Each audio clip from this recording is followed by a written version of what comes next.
মেয়েটা ভাবলো হিয়াকে এমনই তেল মধু খাওয়াবো যেন ইনারা ভাতিজাকে হালিমারা বাড়িতে না রাখে। বলছে হ্যাঁ গো, আপনারা কাজ কাম পাননি? বলে কেন? বলে এমন মেয়েকে আপনার ভাতিজাকে দিয়ে গেছেন যে আপনার ভাতিজার দেখভালই করে না। কেমন কথা বলছে, চোখ কিন্তু লাল হয়ে গেছে। করে না মানে? বলে কি হয়েছে? বলে হালিমা প্রত্যেক দিন আপনার ভাতিজাকে ঝুলনাতে রেখে দেয়, বাইরে থেকে তালা বন্ধ করে দেয়, আর সারা দিন বকরি নিয়ে যায়, আবার সন্ধ্যার সময় আসে। আপনার ভাতিজা যে ঝুলনাতে শুয়ে থাকে, আচ্ছা ঝুলনা বুঝলেন তো ভাই? কি বলে আপনাদের ভাষায়? হিঙ্গালা ঝুলনাই বলে। হ্যাঁ, কেউ হিন্ডোলা ফিন্ডোলা বলে আবার কি। তো ঝুলনা বন্ধ থাকে। আব্বাস চিন্তা করলো, আগে দেখছি, তোর কথা শুনে তো লাভ নাই, নিজের চোখে দেখবো। তারপরে গেল, দেখছে তো গেটে বড় তালা মারা। ই ভাবছে যে ঠিকই তো কথা। জালনাটা খুলে দেখছেন বন্ধুরা, পাল্লাটা সরায়া আমার নবী একটা ঝুলনাতে আরাম করেছেন, আর একটা ঝুলনাতে মাসুদ আরাম করছেন, আর দুই কানা ঝুলনা বন্ধ আছে। আব্বাস গেটে বসলো, যতক্ষণ পর্যন্ত হালিমার মাথা কাটবো না আমি বাড়ি ফিরে যাব না। হালিমার মাথা না কাটলে যাব না, আমার ভাতিজাকে কষ্ট দেয়।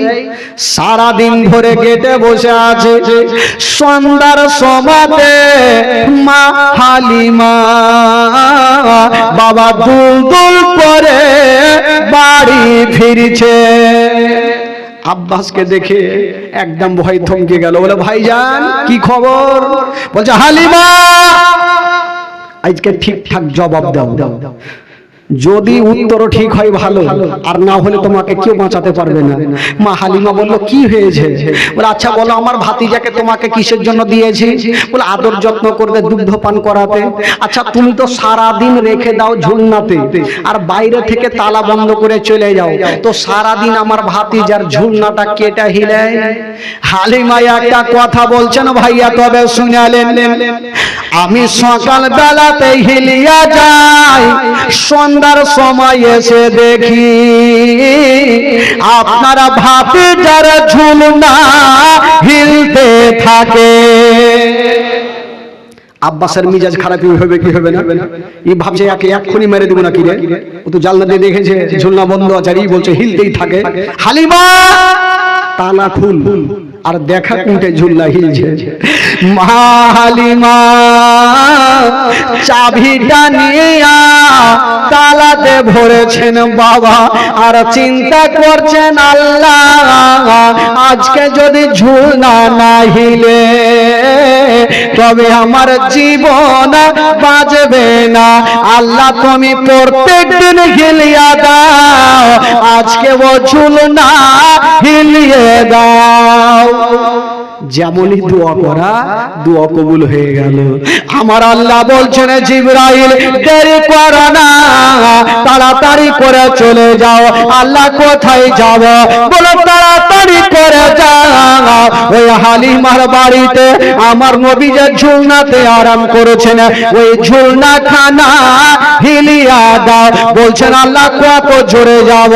বলো শোনো, হালিমা চাবি নিয়া তালাতে ভরে দিয়েছে। ওই তালা চাবি ঘুরানোর আগে তোমার গাড়ি যেন পৌঁছে যায়। বলতে নাই বাবা, জিবরিল আমিন ফেরেশতা সাঁকরে হাজির হয়ে গেল। আমার নবী যে ঝুলনা খানাতে ছিল, ওই ঝুলনা খানা হিলিয়া জিবরাইল চলে যাচ্ছে।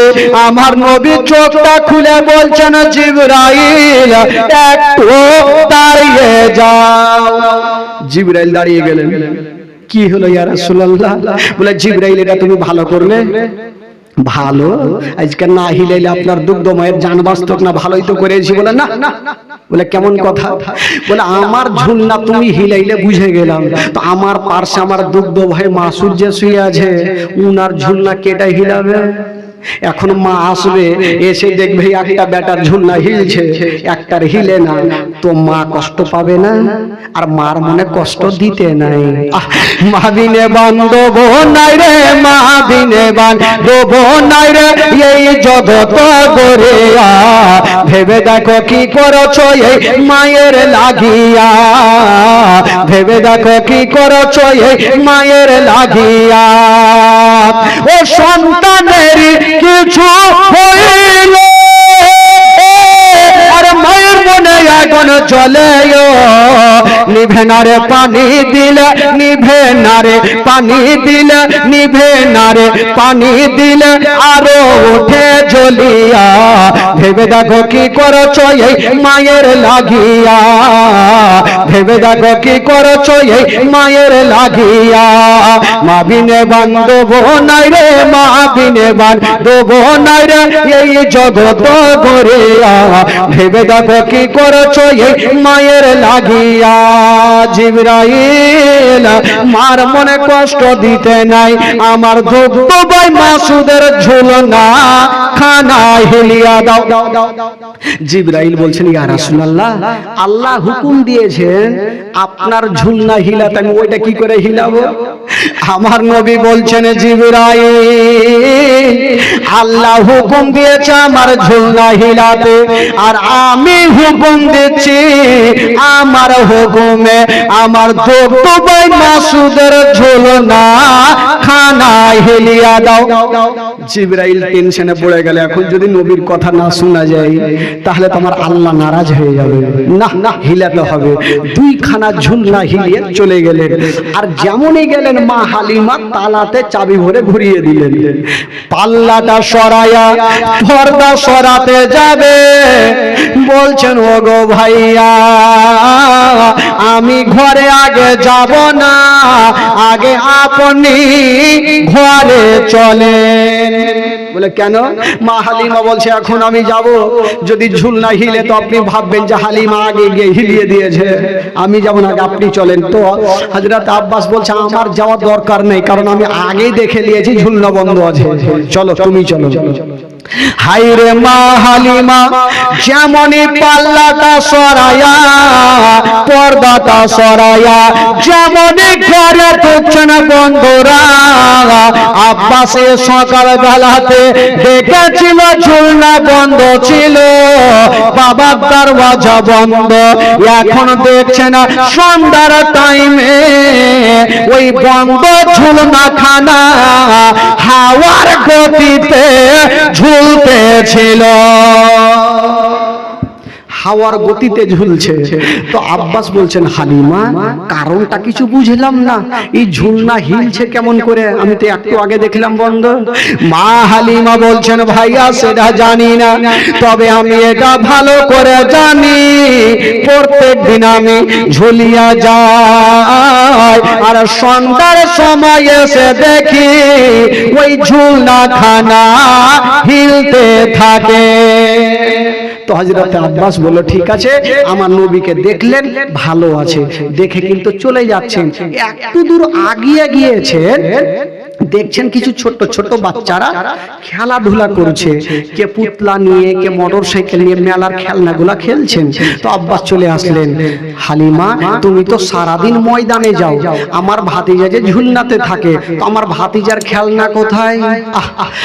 মা হালিমা বলছেন ভাইয়া তবে একটা কথা শুনেলেন, আপনার ভাতিজার খেলনা কোনো মেলাতে পাওয়া যাবে না, আপনার ভাতিজার খেলনা কোন দোকানে পাওয়া যাবে না।